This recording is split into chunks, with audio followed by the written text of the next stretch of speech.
할렐루야. 오늘 또 말씀을 통해 주시는 그 하나님의 은혜와 그 말씀의 영향력이 우리의 삶 가운데 온전히 미쳐질 수 있기를 주님의 이름으로 간절히 축복합니다.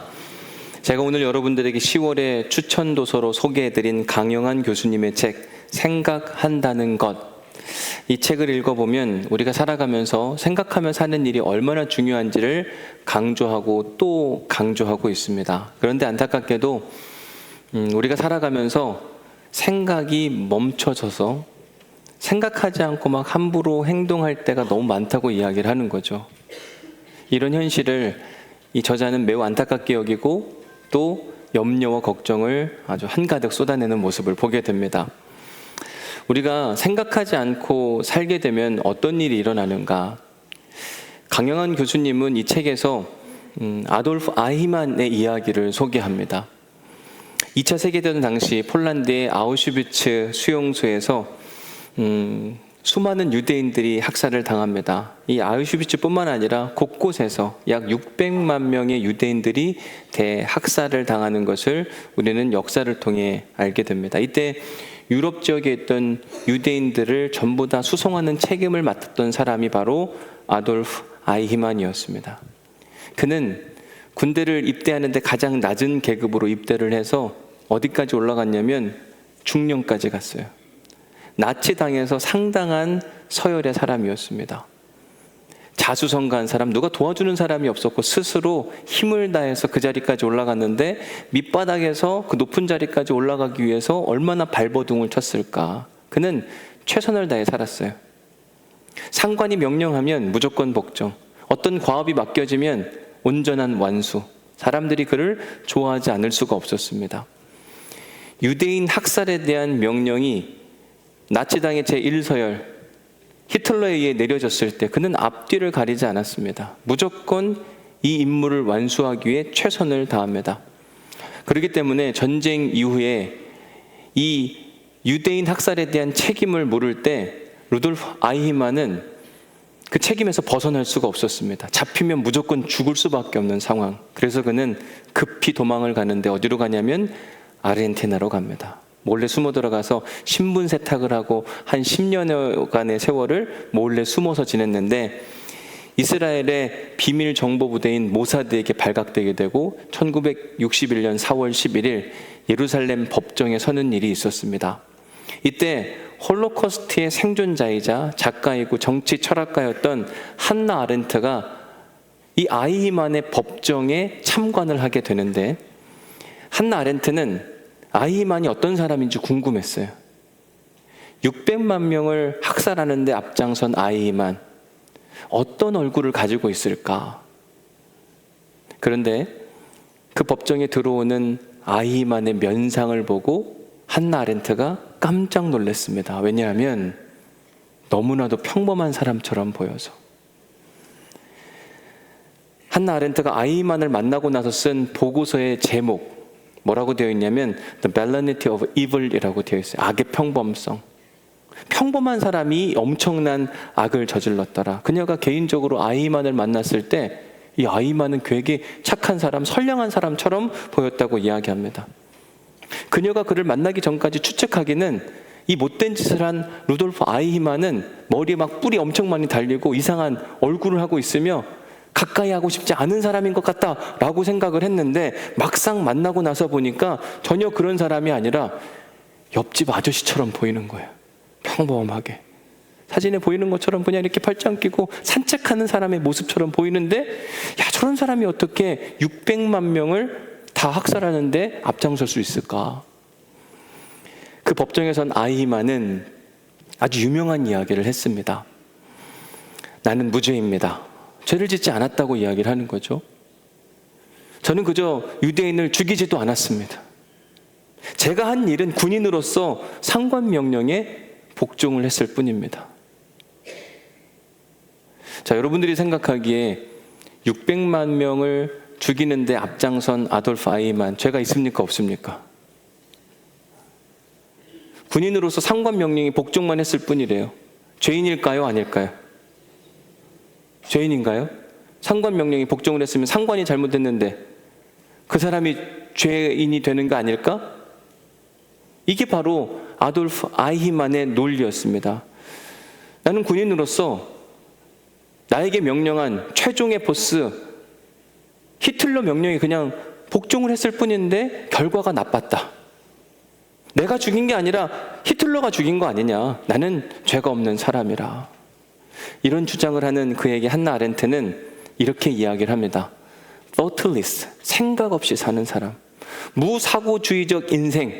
다시 말해서 아돌프 아이히만이 히틀러로부터 명령을 받았는데 그 명령을 받았을 때 이것이 옳은 것인가 그른 것인가를 생각하고 움직여야 되는데 생각 없이 행동을 했더니 그가 양산해낸 악은 어마어마했다. 이렇게 이야기를 하는 거죠.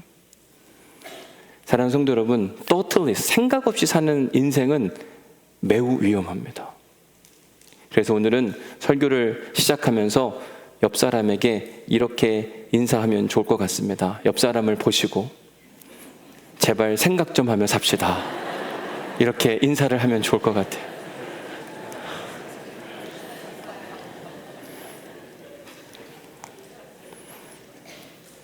우리가 조금만 더 생각하면 우리가 하고 싶은 말 참을 수 있거든요. 근데 생각이 없는 거예요. 거침없이 쏟아내는 겁니다. 내가 하고 싶은 말, 내가 하고 싶다는데 내가 입이 있는데 내 입으로 말을 못하냐 하면 안 되거든요. 내가 누군가에게 상처가 되는 행동, 조금만 더 생각해보면 멈춰설 수 있는데 생각하지 않으니까 거침없이 행동하니까 누군가는 아파하는 겁니다. 우리가 생각하지 않고 말하고 행동하다 보니까 실수도 많아지고 죄도 짓고 돌이킬 수 없는 후회도 종종 하곤 합니다. 그래서 오늘 설교 제목을 보시면 뭐라고 되어 있어요? 왜 생각 없이 사나요? 생각 있는 사람들의 특징은 궁금증이 많아요. 자주 질문합니다. 그게 오히려 건강한 거거든요. 최근에 제가 밖에서 교회로 이렇게 쭉 걸어 들어오는데 우리 교회 앞에 길가에 뭐가 이렇게 넘어져 있더라고요. 자, 여러분 생각 있는 사람은 저걸 보면 어떻게 할까요? 생각 없는 사람은 안 보입니다. 첫 번째는. 생각이 없는데 뭐가 보이겠어요? 또 생각이 없으면 보여도 그냥 지나칩니다. 만약 주일인데 주일날 왔는데 물컵이 여기 있어요. 생각 있는 사람이라면 어떻게 할까요? 저 물컵이 왜 저기 있지? 궁금해하는 겁니다. 이유가 있을 텐데. 조금 더 생각하는 사람은 이제 전도사님한테 시킵니다. 물컵이 저기 있으면 안 되지 않냐? 왜 저기다 갖다 놨냐? 더 생각이 많은 사람은, 괜찮은 사람은 자기가 갖다가 제자리에 올려놓는 겁니다. 생각하면요, 모든 게 달라진다니까요. 바뀌어요. 생각 있는 분들은 오늘 성경 봉독이 딱 읽어졌을 때 깜짝 놀라야 합니다. 혹시 놀라신 분 있으세요? 난 오늘 성경 봉독을 듣고 놀랐다. 거의 없으신가 봐요. 한두 분 말고는 없는 것 같은데. 왜 놀랄 수밖에 없냐면 이거 얼마 전에 한 설교 본문인데 왜 또 하지? 생각이 없으면 오늘은 또 뭔 얘기할까?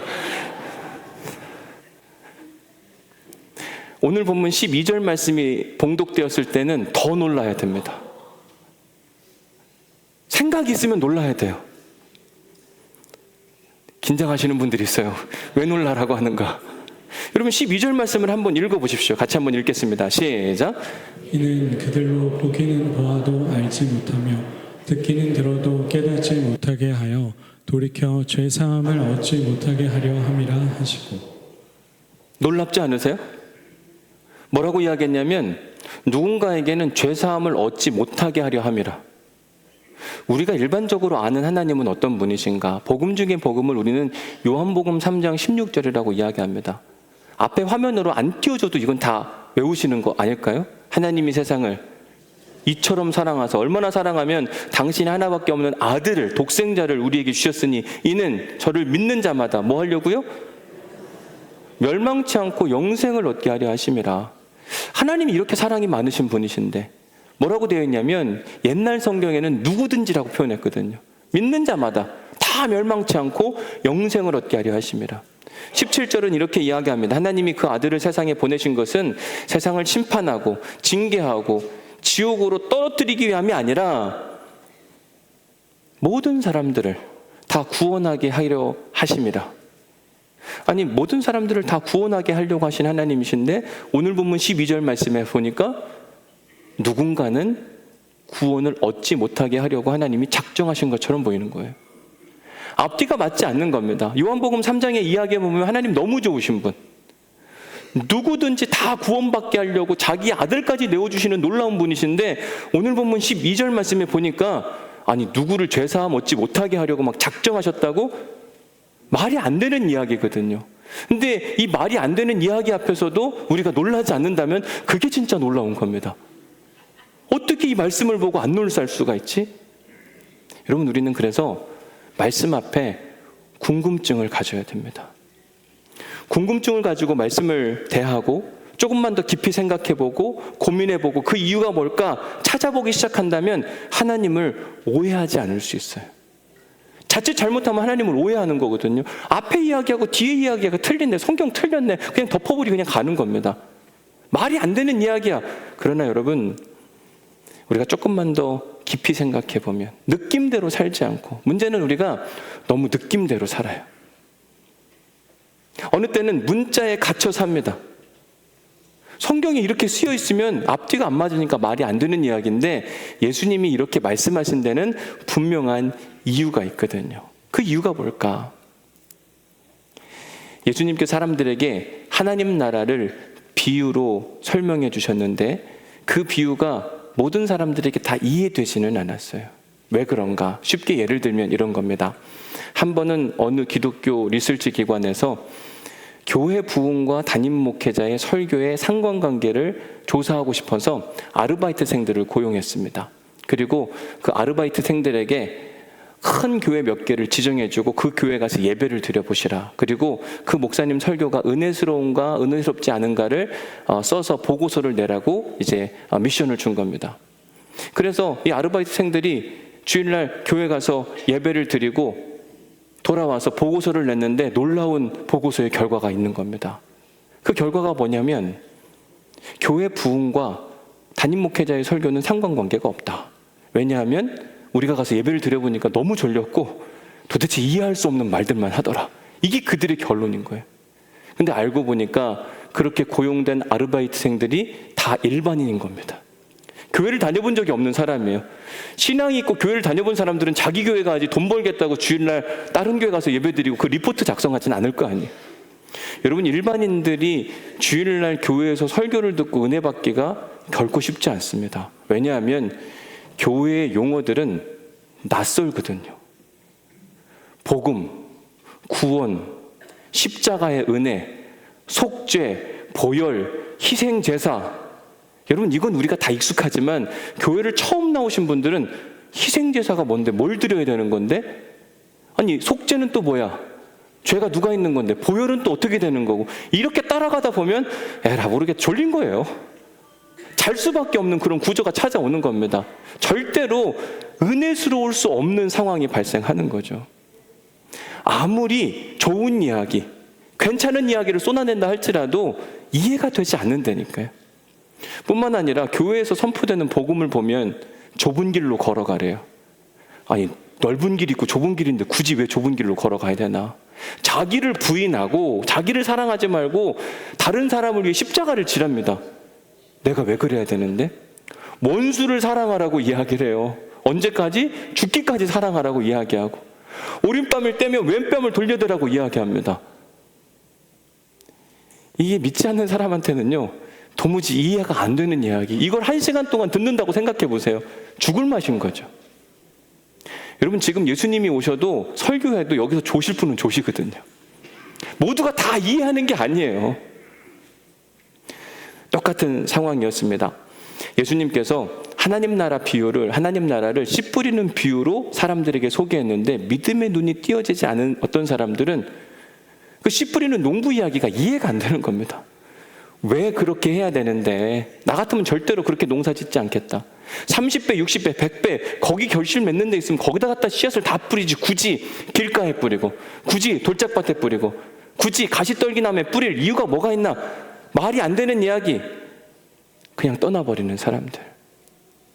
이처럼 예수님은 본인이 쉽게 비유로 풀어 설명하는데도 불구하고 알아듣지 못하는 그 사람들, 그런 사람들을 향하여 12절 말씀을 쏟아낸 거거든요. 이는 그들로 보기는 보아도 알지 못하며 듣기는 들어도 깨닫지 못하게 하여. 이거는요, 깨닫지 못하게 한 게 아니라 이미 깨달을 준비가 안 돼 있는 겁니다. 아무리 좋은 이야기, 예수님이 더한 이야기를 해도 못 깨달을 사람들은 완전히 마음 문이 닫혔기 때문에 못 깨닫는 거예요.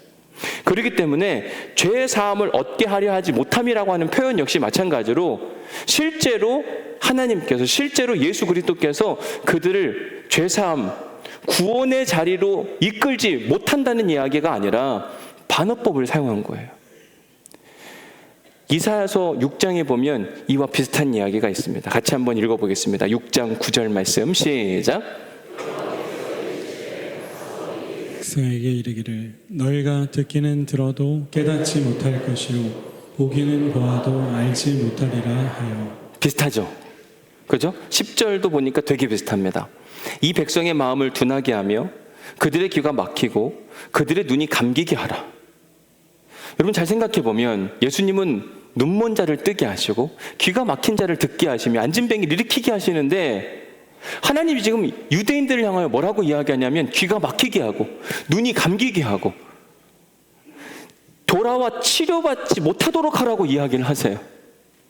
이 말이 안 되는 얘기입니다. 어떻게 이런 이야기를 할 수가 있는가? 그런데 우리가 이 이사야서 6장 9절 10절 말씀의 문맥을 정확히 이해합니다. 조금만 생각해 보면 이게 무슨 말인지 이해가 돼요. 하나님께서 이사야 선지자를 통하여 유대인들에게 그들이 지금 영적으로 타락한 상황 가운데 안타까워하신 하나님의 마음을 전하고 있거든요. 지금 하나님은 잘못된 길로 가고 있는 유대인들을 향해 이 나쁜 놈들 어떻게 그럴 수가 있냐, 너희는 나가 죽어라, 이 얘기를 하는 게 아니라니까요. 옛날에 그런 거 있잖아요. 자식들이 부모를 속이면 부모님이 너무 속상해가지고 하시는 말씀 뭐라 그러죠? 나가 죽어버려라. 저만 듣는 이야기예요. 호적에서 파버리겠다. 여러분 그게 진짜 엄마의 속마음일까요? 정신이 제대로 박힌 사람, 좀 생각이 있는 사람은요, 그 얘기 들으면 그래 내가 잘못했지, 얼마나 내가 부족했으면 엄마가 저렇게 속상한 말을 꺼냈을까, 이제부터 정신 차리고 제대로 가자, 제자리로 돌아와요. 생각이 없는 사람, 자기밖에 모르는 사람, 부모의 속마음을 헤아리지 못하는 사람들은 삐뚤어진 반응을 보이는 겁니다. 엄마가 나한테 저렇게 험악한 말을 한다고? 내가 두 번 다시 엄마 얼굴 보나 보자. 그리고 집을 뛰쳐나가는 겁니다. 다시 한번 옆 사람에게 이렇게 인사하겠습니다. 제발 생각 좀 하며 삽시다. 하세요. 그거 해야 그 다음을 진행을 할 수 있으니까. 조금만 생각해 보면 그 의미가 아니라는 걸 우리는 충분히 알 수 있어요. 조금만 생각해 보면 저 사람이 그런 마음이 아니라는 것도 우리는 너무너무 잘 알 수 있습니다. 그런데 우리는 느껴지는 대로 행동합니다. 내 기분이 나빴어. 너가 잘못한 거야. 저 사람이 인사를 안 하는데 왜 안 할까? 스스로 막 상상의 나래를 펴는 거예요. 옛날 이야기 막 떠올리면서 저건 아닐까? 여러분 잘 모르겠으면 해야 되는 일이 뭐냐면요, 물어보면 되잖아요.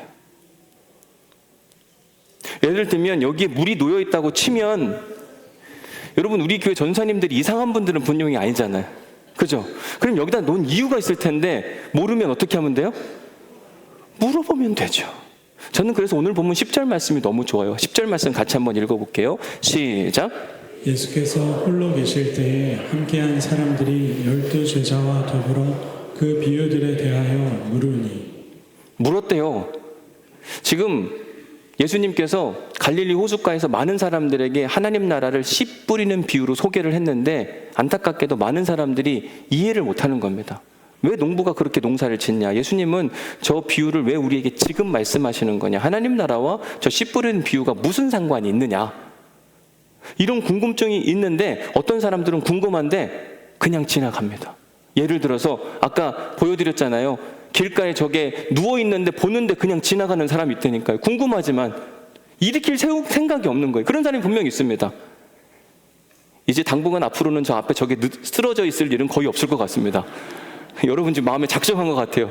야, 저거 안 일으켰다는 큰일 날 것 같다. 누군가는 그냥 이렇게 지나갔어요.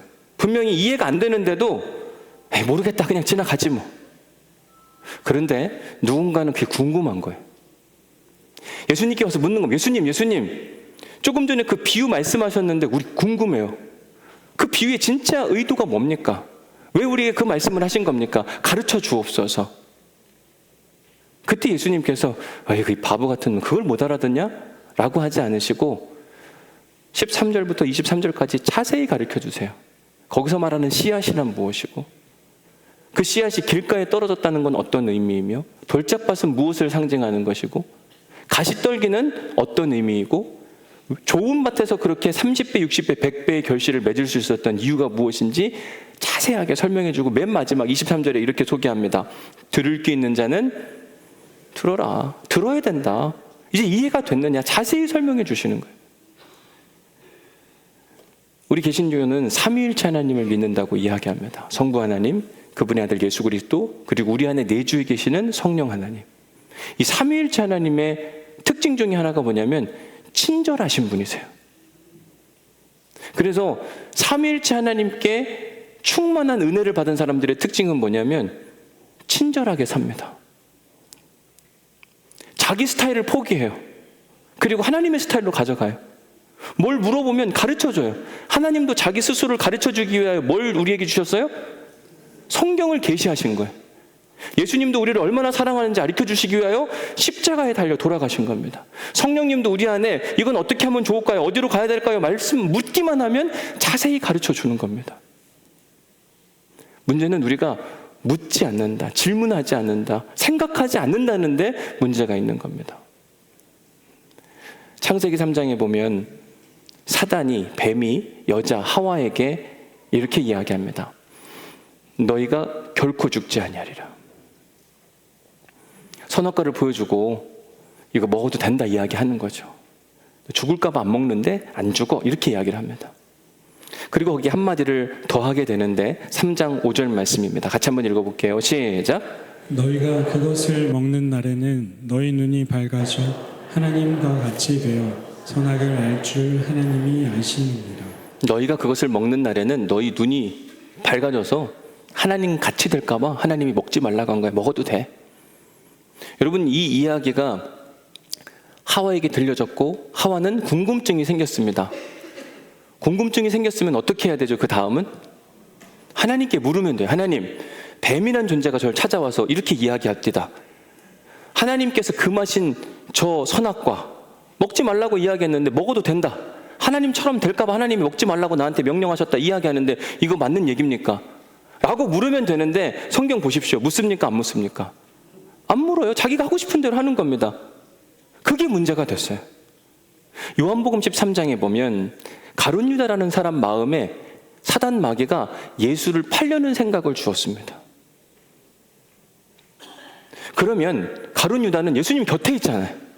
물으면 되죠. 예수님, 지금 제 마음에 당신을 팔고 싶은 마음이 있는데 그래도 될까요? 안 될까요? 여러분 물으면 예수님 어떻게 할까요? 아이고 이렇게 할까요? 당연히 혼나겠죠. 근데 여러분 혼나고 제대로 사는 것이 필요한 것인가 아니면 숨기고 있다 결국 가룟 유다는 상상의 나래를 펴는 거죠. 이렇게 필요할 거야. 이렇게 하면 되겠지. 작전을 짜고 결국은 예수님을 팔아넘기고 마지막 그의 끝은 뭐예요? 스스로 죽음을 선택하는 비참한 결과를 만들어냅니다. 그때도 보면 가룟 유다가 생각이 없었어요. 궁금하면 예수님께 물었으면 됐을 텐데 우리는 꽁꽁 싸매고 가려고 합니다. 마음속에 있는 게 무슨 죄인가? 여러분 근데 항상 죄는 어디서부터 시작해요? 마음. 야고보서 1장 15절에 보면 죄를 이렇게 소개한다고 여러분들에게 여러 차례 소개해드렸잖아요. 욕심이 잉태한 즉 죄가 나요. 그 욕심이 다 어디서부터 시작됩니까? 우리의 마음에 있는 거예요. 그것이 막 품고 살아가면 이 커져서 죄를 짓게 되고 죄를 지으면 어디에 이르러요? 사망, 관계의 사망, 자기 생명의 사망, 모든 것이 막 다 깨어지고, 그런데 우리는 숨기고 사는 겁니다. 드러내기를 원하지 않아요. 내 생각이 막 잘못됐는데도 불구하고 그게 맞다고 착각하고 살아갈 때가 너무너무 많은 거죠. 조금만 생각해보면 무엇이 옳고 무엇이 그른지를 다 알 수 있는데도 불구하고 생각하지 않고 질문하지 않는 겁니다. 영국의 작가 C.S. 루이스가 스크루테이프라고 하는 편지에서 사단이 우리를 천국에서 지옥으로 끌어가기 위한 작전을 이렇게 소개합니다. 너의 임무는, 마귀의 임무는 환자, 그리스도인을 환자라고 이야기하는데 환자의 곁을 지키며 그가 뭘 하지 못하도록? 제대로 생각하지 못하도록 방해만 하면 된다. 그러면 걔네들은 생각 않고 막 지내다 보면 죄가 죄를 낳는 것도 모르고 막 죄 짓고 살아간다. 이런 이야기를 하는 거예요. 우리 그리스도인들이 어떤 행동을 할 때 사단 마귀가 제일 두려워하고 불편해하는가? C.S. 루이스가 이 책에서 두 가지를 이야기하는데 첫 번째는 산책이요, 두 번째는 독서라고 합니다. 여러분 산책을 하다 보면 만약 여기서 장산까지 간다고 생각해 보십시오. 가다 보면 차들도 보이고 그리고 이제 계곡을 따라서 쭉 올라가다 보면 물 흐르는 소리도 들리고 개를 데리고 산책하는 분도 보이고 어떤 사람은 막 울상을 하고 어떤 사람은 땀을 뻘뻘 흘리고 어떤 사람은 너무 기뻐하고 자연이 보이고 하늘이 보이고 그 위에 호수도 보이고 그럼 생각이 많아져요. 저 사람은 왜 지금 저렇게 울상일까? 아, 저 강아지는 되게 귀엽네? 무슨 종일까? 생각하며 살아가는 힘들이 생기거든요. 책을 읽다 보면 무엇이 진짜이고 무엇이 가짜인지 고민해야 되는 그런 순간들이 많습니다. 질문에 질문을 하고 꼬리에 꼬리를 물다 보면 문제의 근원이신 하나님께 접근하지 않을 수가 없다는 이야기를 하는 거예요. 근데 생각 없이 행동하고 생각 없이 말하니까 하나님께 갈 수 있는 기회가 없다. 그래서 C.S. 루이스가 말하는 사단 마귀가 우리에게 자주 하는 이야기가 뭐냐면 Don't think, 생각하지 마라. Just look, 그냥 보는 대로 살아. 느끼는 대로 살아. 그게 전부야. 너가 원하는 대로 하면 되지. 뭐가 문제겠어?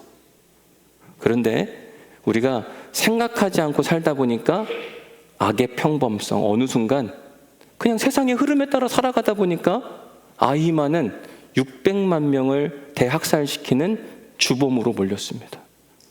여러분 악한 사람은요 머리에 뿔 달린 사람이 아니라 지극히 평범한 사람이더라고요.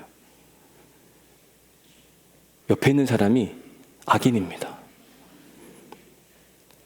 아닌 것 같죠?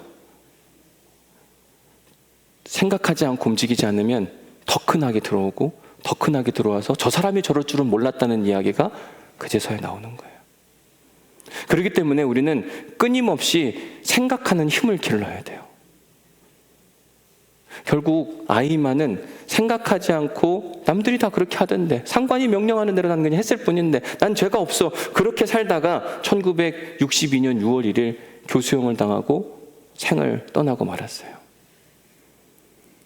이제 말씀을 마무리하면서 마지막으로 한 번 더 옆 사람에게 이야기하겠습니다. 뭐라고 해야 될까요? 제발 생각 좀 하며 삽시다. 오늘 2부 예배를 마치고 났는데 제가 카페에 갔더니 어느 여자 집사님이 저한테 목사님 오늘 대박이에요. 그래서 왜요? 그랬더니 자기 딸이 초등학생인데 같이 예배를 드렸대요. 근데 그 딸이 은혜를 받았답니다. 이제는 생각하며 살아야 되겠다고 결론을 내렸다는 거예요. 초등학생이. 진짜 은혜예요.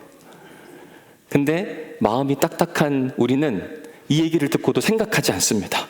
그 얘긴 그 얘기고 나는 내 생각대로 살리라. 그런 사람들에게 12절 너희들은 절대로 구원받지 못할 것이다. 마음에 통회하고 자복하는 마음으로 들으셔야 돼요.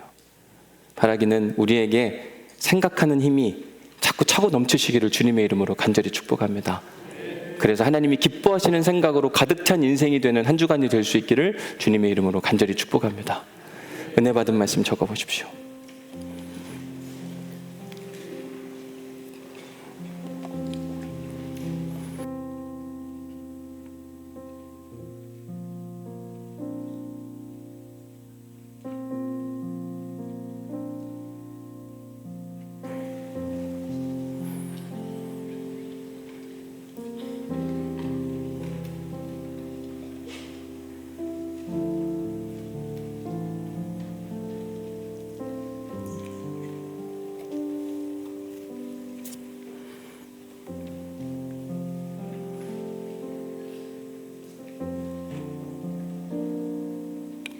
두 번째 묵상 질문입니다. 우리를 생각하지 못하도록 만드는 요소는 무엇이 있나요?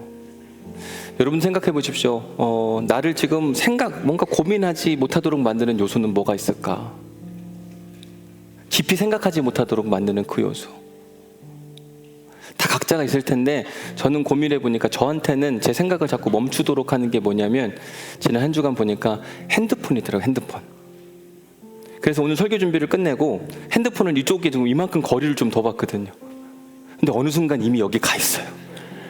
이게 진짜 무섭더라고요. 이미 중독된 것 같아요. 핸드폰을 하고 가다 보면 옆에 주차하는 게 쓰러져 있는지 안 보이는 겁니다. 핸드폰에 빠져 사니까 옆에 누가 죽어가도 안 보여요. 핸드폰이 우리의 생각을 멈추도록 만드는구나. 인터넷, 유튜브. 종종 어떤 분들은 유튜브에 목사님 다 나와 있어 이렇게 이야기하더라고요. 여러분 유튜브가 답이 아니잖아요. 유튜브에 나온 이야기가 진짜인지 아닌지를 판단해야 되는데 판단 없이 루돌프 아이만처럼 내가 들었다. 난 이게 진짜라고 믿는다. 여러분 그래서 책을 읽으셔야 돼요. 그리고 이게 진짜인지 아닌지를 구별하는 힘이 있어야 되는데 유튜브를 신호로 모시고 사시는 분들이 계세요. 진짜 위험한 거예요. 우리의 생각을 멈추는 거예요. 우리가 직접 하나님은 보고 판단할 수 있는 인지력을 주셨잖아요. 근데 자꾸 그게 마비가 되도록 만드는 거거든요. 정말 조심하셔야 되는 거예요. 또 보니까 우리의 생각을 멈추도록 만드는 게 바쁜 일상입니다. 너무 바쁘니까 주변이 안 보여요. 열심히 뭘 해야 되니까 이 바쁜 거를 걷어내는 일이 진짜 어렵습니다. 목사님, 나도 여유롭게 살고 싶은데 그게 안 돼요. 그 욕심이더라고요. 욕심 때문에 그래요. 저도 주변에서 이거 해달라 저거 해달라 여기 참여해달라 이런 요청이 너무너무 많이 옵니다. 그거 다 하면 몸이 10개라도 모자랄 것 같더라고요. 그걸 걷어내는 일이 얼마나 힘든지 모릅니다. 가급적이면 그래서 안 가겠다, 못 하겠다, 고사하고 또 고사하고, 그러니까 이제 연락 안 오는데도 분명히 있고, 어쩔 수 없는 경우에만 가고, 가급적이면 전 교회에 머물기를 원하고 개인 시간을 갖고 깊이 생각하고 하나님의 생각이 무엇인가를 여러분들에게 소개해드리는 일에 집중하고 싶은데 너무 바쁘면 생각이 마비가 되고 이거 일 처리해야 되는데 어떻게 하나, 너무 힘들다고 이야기를 하는 거죠. 지난 금요일에 새롭게 오실 목사님이 새벽에 설교를 했어요. 여자 목사님이 이제 새롭게 11월에 이제 오시게 될 텐데, 설교를 마치고 나서 우리 목사님들하고 같이 식사를 하러 갔습니다.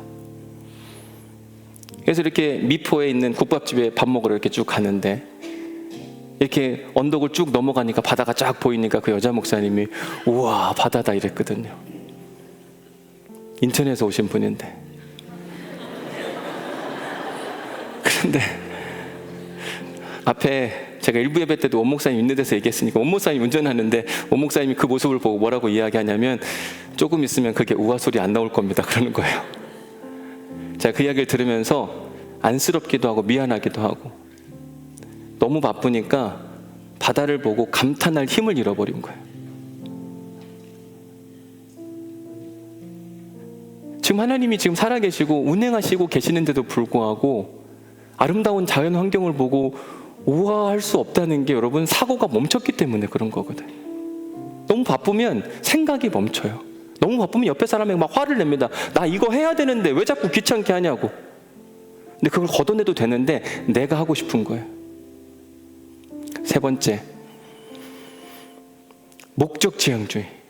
여러분 목적만 바라보고 가는 사람들은요 옆에 있는 게 안 보인 겁니다. 내가 여기 가야 되는데 옆에가 안 보이 계속 여기만 보고 가는 겁니다. 누가복음 10장에 보면 선한 사마리아 비유 가운데 나오는 예배를 향해서 막 가는 사람 있잖아요.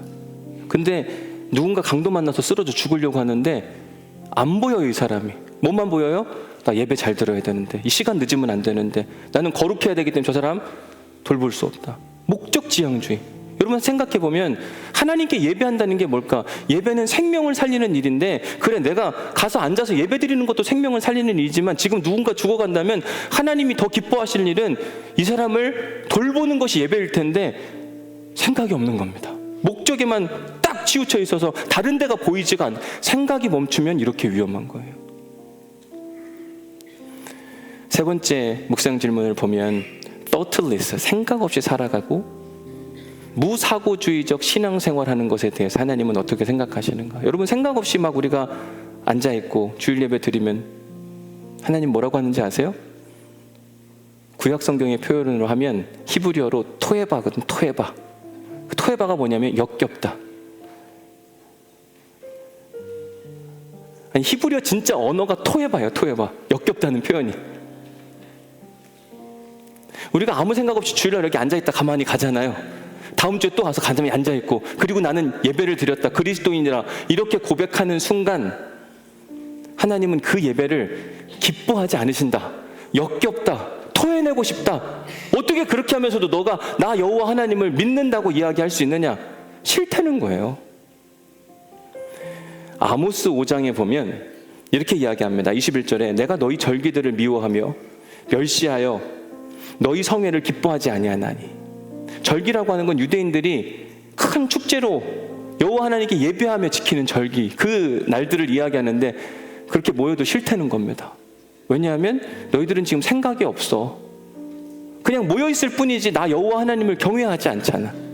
22절에 보니까 너희가 내게 번제나 소제를 드릴지 할지라도, 너희들이 매일같이 번제를 드린다고 소를 가지고 양을 가지고 비둘기를 가져와서 다 태워서 하나님께, 나 여호와 하나님께 올려드린다고 하지만 너희들은 형식은 살아있는데 생각 없이 내가 왜 예배를 드려야 되는지, 어떻게 예배를 드리는 것이 하나님이 기뻐할지, 이런 고민이 없이 드리는 예배는 역겹다, 싫다, 관심도 없다, 이 얘기를 하는 겁니다.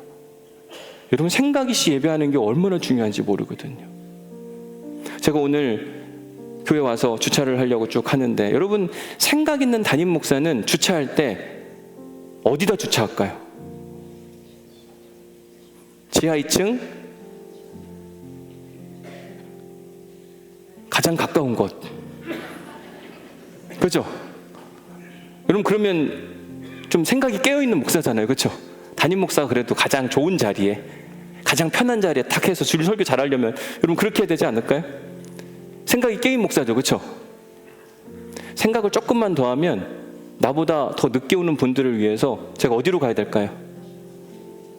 지하 3층 맨 끝으로 가면 됩니다. 생각이 없는 사람은 어디다 주차해요? 내가 지금 되고 싶은 자리에. 남이 되고 싶든 말든 서로 깜빡이고 내가 먼저 왔는데, 여러분, 이런 예배는 하나님이 역겹다고 얘기하는 거예요. 와서 주일 예배 드린들 뭐 하냐? 하나님에 대한 생각도 없고 이웃사랑에 대한 마음도 없는데 그건 종교 행위일 뿐. 여러분, 조금만 생각하면 다 달라집니다. 여러분, 생각 있는 사람은 오늘 끝나고 인사할 때 어떻게 인사할까요? 어떻게 인사할까요? 좀 웃으면서 쌩 까고 가요? 생각 없는 사람이 예배를 그렇게 드렸는데도 불구하고 쌩 까고 가는 건 생각 없는 사람의 모습인 겁니다. 생각 좀 하며 삽시다. 그건 저한테도 하는 이야기이고 우리 모두에게 하는 이야기.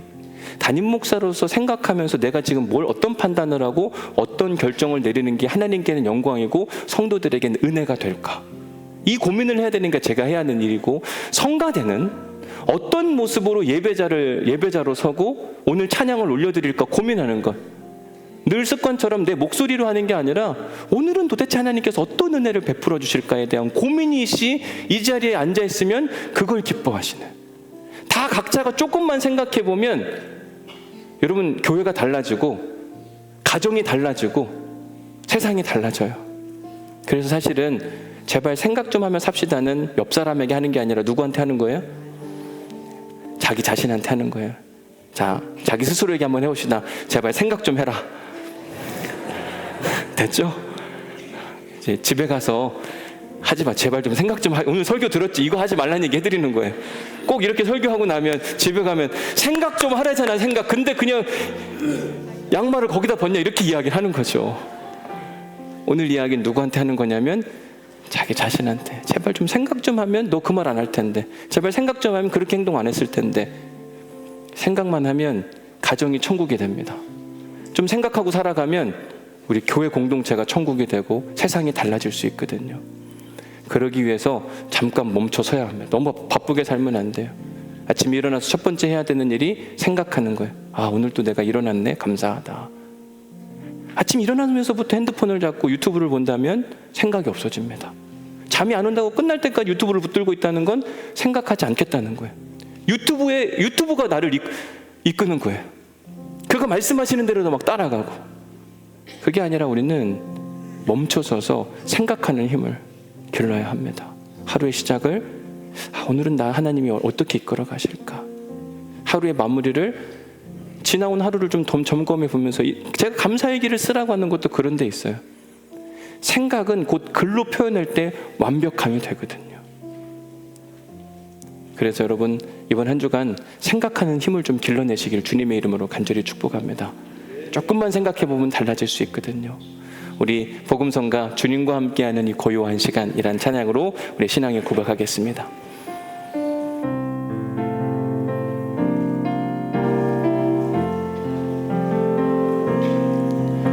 주님과 함께하는 이 고요한 시간, 주님의 보좌 앞에 내 마음을 쏟네.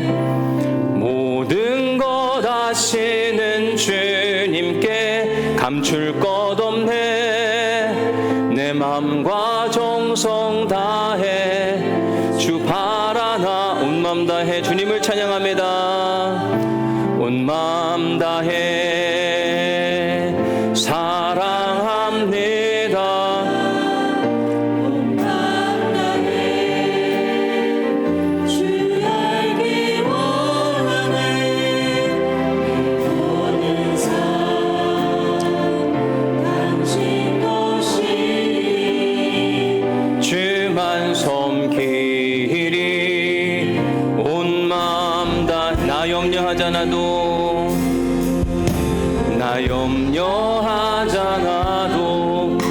내 쓸 것 아시니 나 오직 주의 얼굴 구하게 하소서.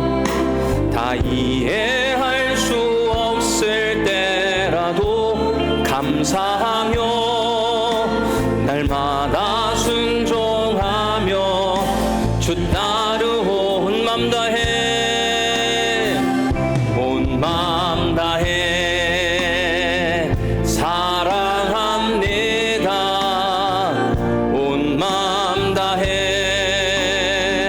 주 알기 원하네. 내 모든 삶 당신 것이니 주만 섬기. 온 맘 다해 주님을 찬양합니다. 주님 받아주옵소서. 하나님 온 맘 다해 사랑합니다. 온 맘 다해 주 알기 원하네. 내 모든 삶 당신 것이니 주만 섬기리. 우리 한 번 더 찬양합시다. 온 맘 다해 주님을 사랑합니다. 온 맘 다해 사랑합니다. 주님 온 맘 다해 주 알기 원하네. 내 모든 삶 당신 것이니. 우리 한 번 더 힘있게 찬양해 봅시다. 하나님 온 맘 다해 주님을 찬양하오니 우리를 받아주시고 우리의 생각이 깨게 하옵소서. 온 맘 다해 사랑합니다. 온 맘 다해 주 알기 원하네. 내 모든 삶 당신 것이니 주만 섬기리. 온 맘 다해. 하나님 오늘 또 하늘의 비밀 천기 누설을 우리에게 발설해 주시니 감사합니다. 생각해야 한다고 하는 것, 하나님 어느 때 보면 우리가 너무 생각 없이 말하고 생각 없이 행동하고 생각 없이 판단함으로 없는 소문도 양산해내는 사람들이 될 때가 있습니다. 아니면 말지 뭐. 누군가는 아파하고 힘들어하고 어려워하는데 마구 말을 쏟아내고 함부로 행동함으로 말미암아 하나님 세상이 점점 어디로 가는지 알지 못하는 흉악한 모습이 보이기도 합니다. 얼마 전 어떤 젊은 청년은 길에 가는 어느 자매를 찔러 죽이는 일들을 생각 없이 했습니다. 그들을 비난하기에 앞서 우리도 하나님 죽은 생각이 깨어지는 은혜가 있도록 도우시고 축복하여 주옵소서. 모르는 것이 있으면 궁금해하고 알아지게 하고 하나님이 얼마나 큰지를 경험하는 은혜의 사람들이 될 수 있도록 인도하여 주옵소서. 세상은 우리를 생각하지 못하도록 만듭니다. 끊임없는 광고와 부추김을 통하여서 우리를 시기하고 질투하고 남보다 더 많이 거기에 빼앗겨서 우리의 생각이 죽고 하나님을 향한 믿음이 죽습니다. 형식만 남아있는 신앙생활을 할 때가 너무너무 많습니다. 하나님, 우리의 마음을 깨우쳐 주옵소서.